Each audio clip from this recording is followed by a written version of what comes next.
एक आदमी ने एक बहुत ही खूबसूरत लड़की से शादी की। शादी के बाद दोनों की जिंदगी बहुत प्यार से गुजर रही थी। वह उसे बहुत चाहता था और उसकी खूबसूरती की हमेशा तारीफ किया करता था।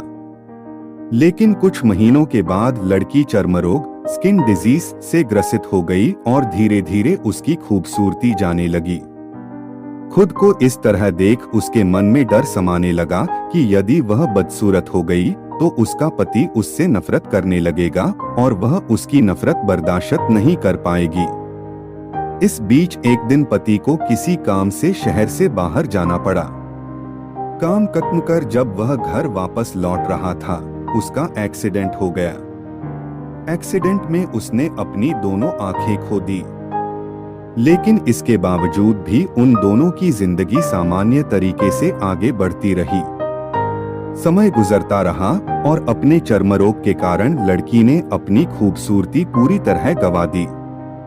वह बदसूरत हो गई, लेकिन अंधे पति को इस बारे में कुछ भी पता नहीं था।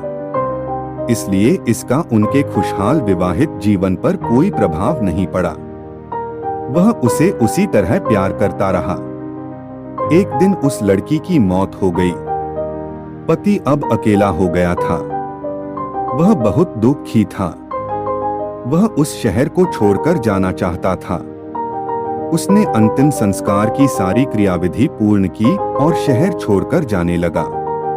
तभी एक आदमी ने पीछे से उसे पुकारा और पास आकर कहा, अब तुम बिना सहारे के अकेले कैसे चल पाओगे?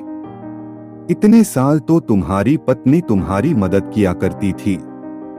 पति ने जवाब दिया, दोस्त, मैं अंधा नहीं हूं। मैं बस अंधा होने का नाटक कर रहा था, क्योंकि यदि मेरी पत्नी को पता चल जाता कि मैं उसकी बदसूरती देख सकता हूं, तो यह उसे उसके रोग से ज्यादा दर्द देता। इसलिए मैंने इतने साल अंधे होने का दिखावा किया। वह बहुत अच्छी पत्नी थी। मैं बस उसे खुश रखना चाहता था। इस कहानी से हमें यह सीख मिलती है, खुश रहने के लिए हमें भी एक दूसरे की कमियों के प्रति आंखें बंद कर लेनी चाहिए और उन कमियों को नजरअंदाज कर देना चाहिए।